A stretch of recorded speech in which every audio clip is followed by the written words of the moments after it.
Hello everyone. बच्चों आज की क्लास में हम रिफ्रैक्शन बाय थिन लेंस या लेंस मेकर फॉर्मूले का डेरिवेशन आज देखेंगे। सबसे बच्चों पहले हमें यह पता होना चाहिए कि जो लेंस है वो किससे मिलकर बनता है, और लास्ट क्लास में मैंने इसका डिस्कशन कर दिया था कि जैसे हम बात करें एक कॉन्वेक्स लेंस लेकर हम लेंस मेकर फॉर्मूला यहाँ प्रूव करेंगे। तो ये क्या है भाई, ये अपने पास में एक कॉन्वेक्स स्पेरिकल रिफ्रैक्टिंग सरफेस है।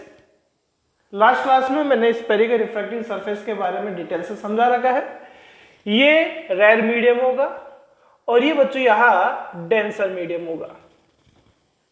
इसी तरीके से यहां ये दूसरा वाला सेकंड वाला अपने पास में क्या है, वही कॉन्वेक्स एसआरएस है।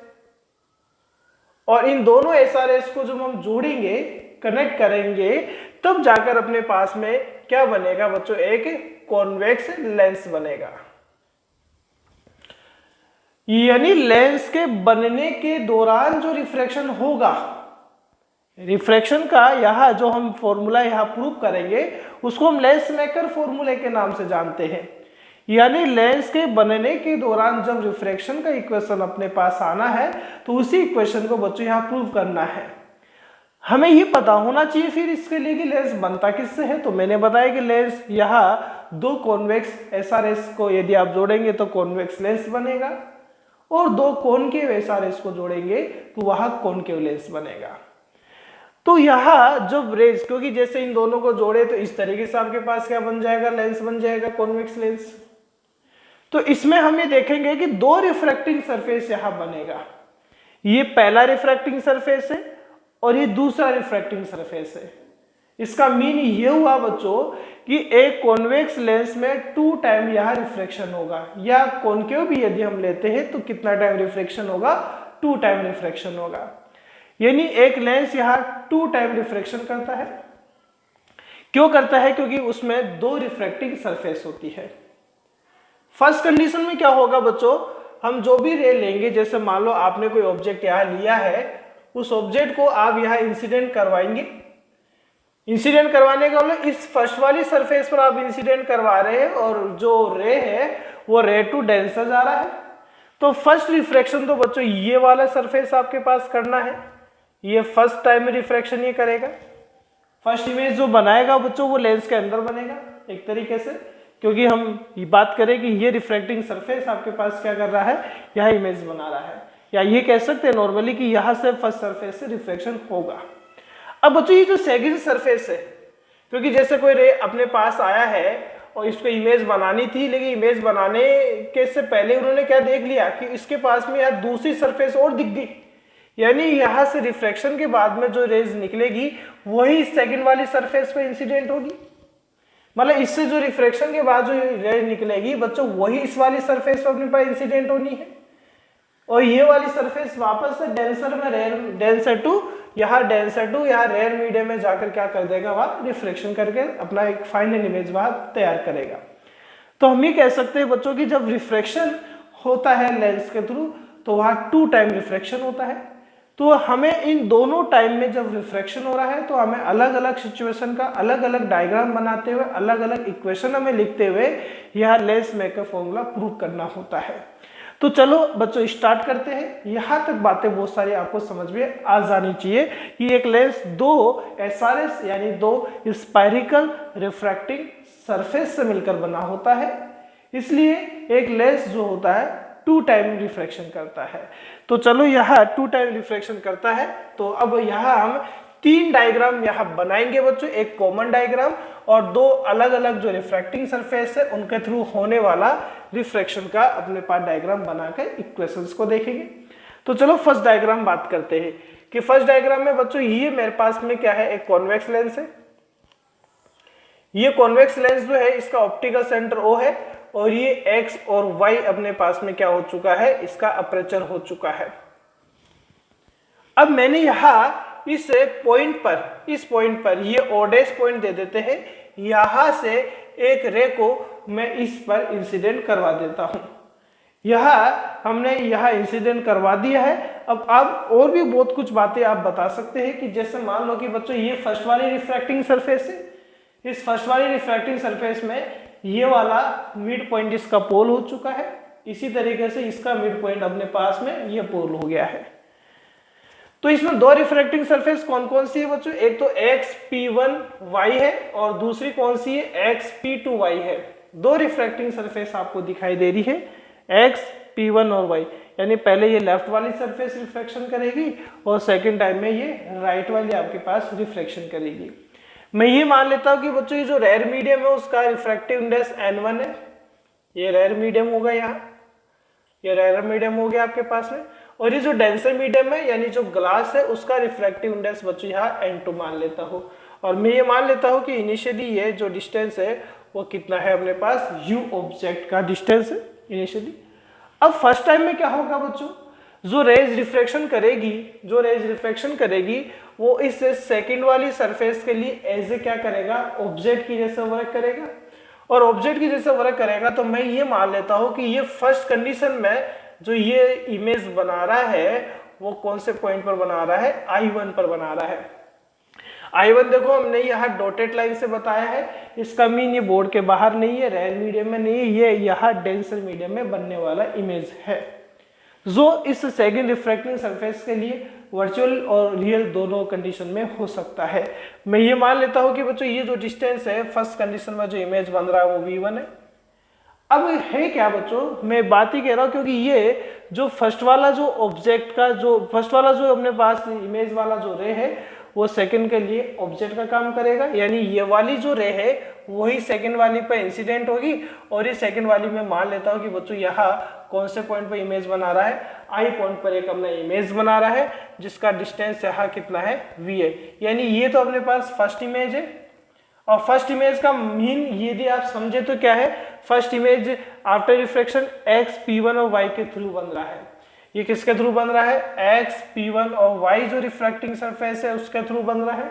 ये दूसरी वाली जो सरफेस है, ये दूसरी वाली सरफेस X2PY के थ्रू बन रहा है, ये इसका सेकंड इमेज हो गया।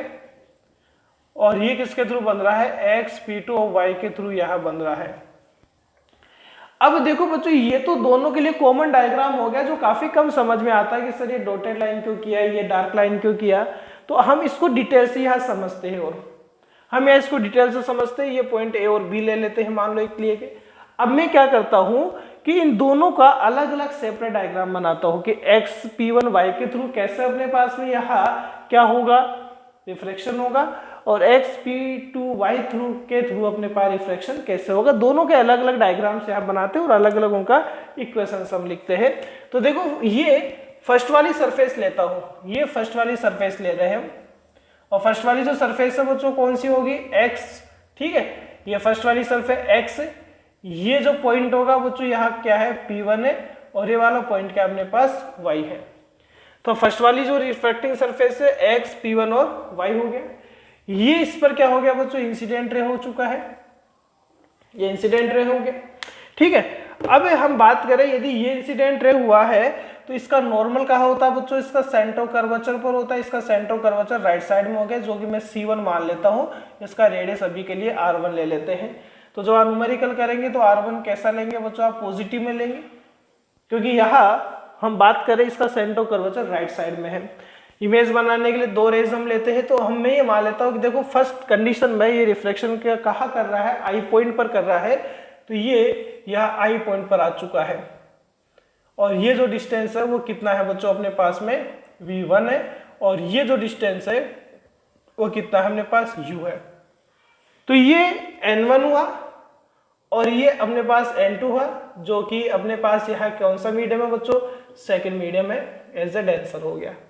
यही है इक्वेशन, ये मतलब ये वाला डायग्राम बच्चों हम वहां पढ़ चुके थे, कहा स्पेरिकल रिफ्रैक्टिंग सरफेस के थ्रू हमने रिफ्रैक्शन का इक्वेशन बताया था। तो ये देखो ये जो इक्वेशन है, अब जो यहाँ रिफ्रैक्शन हो रहा है वो स्पेरिकल रिफ्रैक्टिंग सरफेस पे इक्वेशन हो रहा है, और स्पेरिकल रिफ्रैक्टिंग सरफेस की जो रिफ्रैक्शन की इक्वेशन होती है, यानी हम बात कर रहे हैं इक्वेशन ऑफ किसका बच्चों, रिफ्रैक्शन का। और ये रिफ्रैक्शन किसके थ्रू हो रहा है, ये रिफ्रैक्शन हो रहा है अपने पास में SRS के थ्रू। SRS का फुल फॉर्म क्या है, स्पेरिकल रिफ्रैक्टिंग सरफेस के थ्रू हो रहा है। तो यह स्फेरिकल रिफ्रैक्टिंग सरफेस का हमें यह इक्वेशन लिख लेना होता है। इक्वेशन में लिख रहा हूं बच्चों, refractive index of second medium divided by होता है बच्चों ये इमेज होता है, minus n1 divided by object होता है, यानी ऑब्जेक्ट का डिस्टेंस होता है, और ये n2 minus n1 divided by क्या होता है, रेडियस होता है, रेडियस ऑफ कर्वेचर आपके पास होता है। ठीक है, ये रेडियस ऑफ कर्वेचर है। अब ये n2 क्या होगा बच्चों, यहाँ रिफ्रैक्टिव इंडेक्स है सेकंड मीडियम का, n1 फर्स्ट मीडियम का है, इमेज और ऑब्जेक्ट ये आपके पास जो है वो इमेज और ऑब्जेक्ट का क्या है, साइज अपने पास है। ठीक है, अभी भी कैमरे में आ रहा है अच्छे से तो दिख रहा है अपने को। तो यहाँ लिखा जा रहा है, देखो इसमें देखे आप, इसमें देखे बच्चों ये n2 आ गया। अब इमेज का यदि हम बात करें तो इमेज कितना डिस्टेंस पर बन रहा है बच्चों, v1 पर बन रहा है, माइनस ये n1 आ गया, और ऑब्जेक्ट कहाँ बन रहा है बच्चों, u पर बन रहा है। इसी तरीके से ये आ गया n2 माइनस n1, और ये अपने पास रेडियस ऑफ कर्वेचर आ चुका है। तो यानी हम ये कह सकते हैं कि ये जो फर्स्ट वाला जो रिफ्रैक्टिंग सरफेस है xp1y उसका रिफ्रैक्शन का इक्वेशन ये अपने पास रहेगा, रेडियस r1 है तो हम r1 कर देते हैं। अब बच्चों ये वाला जो रिफ्रैक्टेड रे है, ये वाली जो रिफ्रैक्टेड रे है वही तो बच्चों अपने पास इस दूसरी वाली जो रिफ्रैक्टिंग सरफेस है कौन सी, xp2y पर है, इंसिडेंट होगा। यानी यदि हम बात करें तो xp2y यह सेकंड रिफ्रैक्टिंग सरफेस है जो कि इस तरीके से बना हुआ है, यहाँ ऐसे बनी हुई है भाई। ठीक है, यहाँ जो सेकंड वाली जो रिफ्रैक्टिंग सरफेस बनी हुई है बच्चों वो इस तरीके से बनी हुई है। अब इसमें हम देख सकते हैं कि ये डेंसर मीडियम है n2 और ये रेयर मीडियम आपके पास है, देख सकते हो ये सेकंड मीडियम होगा इसका, और राइट साइड में अपने पास में फर्स्ट मीडियम रेयर मीडियम है एक तरीके से यहाँ। लेकिन अब हमारे पास जो रे होगा, क्योंकि इसमें तो रे जो है वो रेयर टू डेंसर जाएगा, लेकिन ये वाली जो रे है जो किस पे इंसिडेंट होगा, xp2y पर इंसिडेंट होगा, वो डेंसर टू रेड जाएगा। मतलब ये वाली जो रे है कौन सी रे, जैसे मैं बना देता हूँ डायग्राम, जैसे ये वाली जो रे है वो बच्चों यहाँ इंसिडेंट हो चुकी है अपने पास में, और इसका जो नॉर्मल बनेगा, नॉर्मल सेंट्रो कर्वेचर, इसका सेंट्रो कर्वेचर इस साइड रहेगा, तो ये सेंट्रो कर्वेचर आपने बना दिया है भाई, ये सेंट्रो कर्वेचर बन चुका है, ये नॉर्मल हो चुका है अपने पास में। तो जब आप R2 की बात करें तो ये R2 हो गया, और जब आप न्यूमेरिकल करेंगे, ओनली न्यूमेरिकल का, यहाँ नहीं करना अभी, यहाँ प्लस माइनस नहीं लेना है क्योंकि ये सॉल्यूशन के बाद में अपने पास ऑटोमेटिक आता है।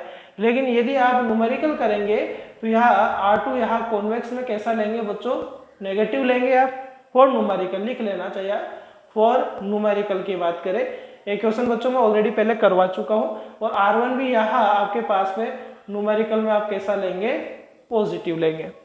अब ये जो रे है बच्चों, यहाँ ये जो रे है वो कितना डिस्टेंस से अपने पास आ रहा है, तो ये कितना डिस्टेंस से आ रहा है बच्चों, आपके पास v1 डिस्टेंस चलकर ही तो आ रहा है, v1 डिस्टेंस ही तो चलकर आ रहा है। यानी जो फर्स्ट का इमेज है वो सेकंड के लिए एज ए ऑब्जेक्ट का वर्क करता है। अब देखो ये डेंसर टू रेड जाएगा, ये डेंसर मीडियम है अपने पास में, ये डेंसर मीडियम है, और रे जो होगा रिफ्लेक्शन के बाद नॉर्मल से दूर हटेगा, तो नॉर्मल से बच्चों ये दूर हट चुका है, और लास्ट जो फाइनल इमेज बना रहा है वो I पर बना रहा है, तो ये I पर इमेज बन चुका है इसका, और यहाँ से ये कितना डिस्टेंस पर इमेज बना रहा है, v डिस्टेंस पर अपने पास क्या बना रहा है, इमेज बना रहा है। तो यहाँ हम देख चुके हैं कि यहाँ सेकंड सिचुएशन में भी अपने पास जो रिफ्रैक्टिंग सरफेस है वो रिफ्लेक्शन कर रहा है। तो अब यहाँ इक्वेशन देखते हैं रिफ्लेक्शन का क्या होगा। देखिए बच्चों ये था n2 is the refractive index of second medium, यहाँ सेकंड मीडियम कौन होगा बच्चों, n1 होगा, क्योंकि अब जो रे है वो डेंसर टू रेड जा रहा है, तो यहाँ सेकंड मीडियम अपने पास क्या होगा, n1 होगा, तो यहाँ n2 की जगह क्या कर दिया जाएगा, n1 कर दिया जाएगा। डिवाइड कौन है बच्चों, इमेज है, और इमेज यहाँ कितना डिस्टेंस पर है, v डिस्टेंस पर है, माइनस देखो यहाँ क्या था बच्चों, n1 था, और n1 क्या है अपने पास में, फर्स्ट मीडियम का रिफ्रैक्टिव इंडेक्स है। यहाँ फर्स्ट मीडियम कौन है बच्चों, n2 है, यानी क्या कर देना है बच्चों, n2 की जगह n1 कर देना है, और n1 की जगह n2 कर देना, क्योंकि रेस जो है वो डेंसर टू रेड जा रहा है, नंबर ऑफ मीडियम यहाँ चेंज हो चुका है। इसी तरीके से ऑब्जेक्ट, अब ऑब्जेक्ट कौन है, ऑब्जेक्ट है फर्स्ट का इमेज, फर्स्ट का इमेज यानी v1, ये v1 आ चुका है। अब n2 की जगह क्या लिख रहा हूँ बच्चों, n1, और n1 की जगह यह n2 लिखा जा रहा है और रेडियस कितना आ जाएगा, यहाँ r2 आ गया। सो यह n1/v माइनस n2/v1 एक यहाँ और स्टेप में यह यूज कर रहा हूँ। देखो यहाँ माइनस साइन कॉमन ले लिया जाता है, तो माइनस साइन यहाँ कॉमन ले लेते हैं तो यह आ जाएगा बच्चों n2 minus n1 divided by r2। Minus sign क्यों कॉमन लिया है, मैं इसको फर्स्ट इक्वेशन की जैसे मिलती जुलती यहाँ दिखाना चाह रहा हूँ। तो बच्चों आपको नोट करना हो, बताना हो डायग्राम तो आप बना सकते हैं भाई, ठीक है, क्योंकि अब तो मुझे ओनली इक्वेशन नंबर फर्स्ट और सेकंड का ही काम मेरे पास रहा है। तो इक्वेशन फर्स्ट देखो, जब मैं इन दोनों को जोड़ दूंगा, इन दोनों रिफ्रैक्टिंग सरफेस को जोड़ दूंगा, यानी हम कांटेक्ट में लाकर इनको कॉम्बिनेशन करवा देंगे तब लेंस बनेगा। तो वैसे ही बच्चों इन दोनों जो सरफेस की रिफ्रैक्शन की इक्वेशन को आप ऐड कर देंगे, इन दोनों की इक्वेशन को यदि आप ऐड कर देंगे तो कौन सा फॉर्मूला बन जाएगा, लेंस के बनने का फॉर्मूला, मेकर यानी बनना, निर्माण करना, तो लेंस के बनने का रिफ्रैक्शन का इक्वेशन अपने पास आ जाएगा। तो इक्वेशन फर्स्ट और सेकंड को हम ऐड कर देते हैं। तो from equation first and second के लिए हम बात करें तो दोनों को ऐड कर दीजिए बच्चों, यहाँ ऐड करेंगे हमारे पास में रिजल्ट आ जाएगा भाई। तो देखते हैं from equation first and second से यदि हम बात करें तो इक्वेशन फर्स्ट प्लस क्या कर देते हैं इक्वेशन नंबर सेकंड। देखो फर्स्ट इक्वेशन और सेकंड इक्वेशन में देखें, मैं एक स्टेप यहाँ कम चलो लिख देता हूँ। ये आगे बच्चों n2 डिवाइडेड बाई v1 और ये आगे n1/u, इसमें ऐड हो रहा है, ये वाला पोर्शन ऐड हो रहा है। बताइए कौन सा है, n1/v माइनस n2/ क्या आ गया, ये v1 आ गया। क्लियर है। अब इसमें ये पोर्शन ऐड कीजिए आप, ये पोर्शन क्या है अपने पास में n2 माइनस n1/r1 और ये पोर्शन क्या है माइनस n2 माइनस n1/ क्या आ गया, r2 आ गया। इस वाले पोर्शन में हम ये देखेंगे ये n2/v1 और ये n2/v1 कैंसिल आउट हुआ, तो ये क्या रहा n1/v माइनस n1/u रहा। यहाँ अपर पोर्शन कॉमन आ रहा है, n2 माइनस n1 कॉमन आया और ये क्या रहा 1/r1 माइनस 1/r2 रहा। ठीक है, तो हमने ऐड कर दिया है। ऐड करने पर इक्वेशन लेंस मेकर का आएगा, यानी रिफ्रैक्शन का इक्वेशन आएगा लेंस के थ्रू जो हो रहा है। तो यहाँ कुछ कॉमन आ रहा है 1/v माइनस 1/u और यहाँ n1 कॉमन आ रहा है, n1 का डिवाइडेशन इधर किया जा रहा है। तो n2 minus n1 divided by n1 और ये क्या रहेगा 1/r1 माइनस 1/r2 रहेगा। क्लियर है बच्चों। अब यदि हम इसको और लिखना चाहे, इसको और सोल्व करना चाहे तो इसको ऐसे भी लिखा जा सकता है n2/n1 और n1/n1 ये 1 हो सकता है और ये क्या आ जाएगा 1/r1 माइनस 1/r2 आ सकता है। अब इसमें कंडीशन ले लो। वैसे तो देखो ये लेंस फॉर्मूले से बच्चों ये 1/f के इक्वल आ रहा है, लेंस फॉर्मूले से 1/f के इक्वल हो सकता है, लेकिन यदि मैं इसको एक कंडीशन के फॉर्म में लूँ, यदि u आप ऑब्जेक्ट को इन्फिनिटी से लेते हैं, ऑब्जेक्ट को इन्फिनिटी से लेते हैं तो v इमेज का बनेगा फोकसर बनेगा, यानी फोकल लेंथ के इक्वल होगा। तो इसको क्या लिखा जाएगा 1/f माइनस 1/infinity और ये आ गया n2/n1 माइनस 1 और ये आ गया 1/r1 माइनस 1/r2। 1/infinity 0 आ गया, सो 1/f इक्वल आ रहा है n2/n1 minus 1 and 1/r1 minus 1/r2 अपने पास आ सकता है। अब यहाँ तो बच्चों हमने n1 क्या था, एयर था अपने लिए, तो एयर का तो रिफ्रैक्टिव इंडेक्स कितना होता है 1 होता है, तो हम n1 यहाँ 1 यूज ले सकते हैं। सो 1/f यहाँ और क्या आ सकता है n2 माइनस 1 और ये क्या आ जाएगा 1/r1 माइनस 1/r2 अपने पास आ सकता है। यहाँ तक बात क्लियर है। नोट करना चाहिए तो आप नोट कर लीजिए भाई, ठीक है 1 2 3 4 5। अब इसको मैं आगे और कुछ कंडीशंस के लिए सोल्व करता हूँ, कुछ कंडीशंस इसमें और हम बताते हैं। तो देखिए बच्चों यहाँ ये किसके लिए आया है बच्चों, कॉन्वेक्स के लिए आया है, कॉन्वेक्स के लिए आया है और यही कॉनकेव के लिए, ये कॉन्वेक्स के लिए, कॉनकेव के लिए भी फॉर कॉनकेव लेंस। और बच्चों कॉनकेव का भी फॉर्मूला सेम होता है लेंस मेकर क्या होता है 1/f इक्वल आ गया n2 - 1 और ये आता है 1/r1 - 1/r2 आता है, बिल्कुल एज इट इज आता है फॉर्मूला। तो अब यदि हम यहाँ बच्चों रिफ्रैक्टिव इंडेक्स और फोकल लेंथ में यहाँ रिलेशन देखें, चलो एक कंडीशन और बताते हैं कि मान लो कि बच्चों ये लेंस आपके पास है, ये लेंस है, ठीक है, और इस लेंस को मैंने पानी के अंदर रख दिया है, ये पानी या कोई भी मान लो किसी मीडियम में मैंने इसको रख दिया है। तो फर्स्ट मीडियम आपके पास जैसे वाटर हो गया, सेकंड मीडियम या ग्लास हो गया, और ये आपके पास एन वाटर आ गया। तो अब जो रे होगा बच्चों वाटर से किस में जाएगा, आपके पास में ग्लास में जाएगा भाई। अब रे वाटर से ग्लास में जाना है, फिर ग्लास से वाटर में आना, तो यहाँ जो फर्स्ट मीडियम होगा वो वाटर रहेगा इस पर। यदि वाटर रहेगा तो फॉर्मूला क्या बनेगा 1/f इक्वल्स टू क्या था, देखो n2/n1 था।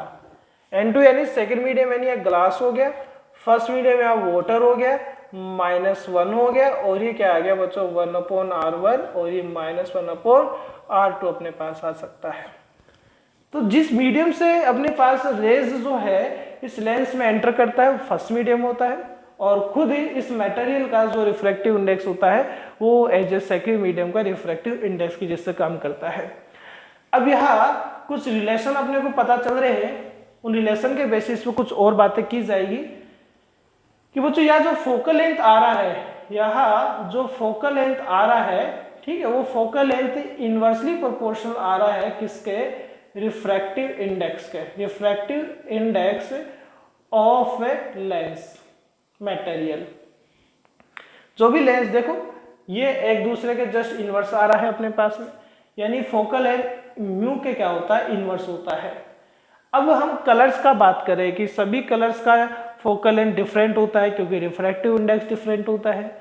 तो कौन से कलर का मैक्सिमम रहेगा, कौन से का मिनिमम रहेगा, तो वो जो छोटी क्लासेस में 10th स्टैंडर्ड तक आप एक टॉपिक पढ़ते थे, और वो टॉपिक था आपके पास में स्पेक्ट्रम या डिस्पर्सन ऑफ लाइट।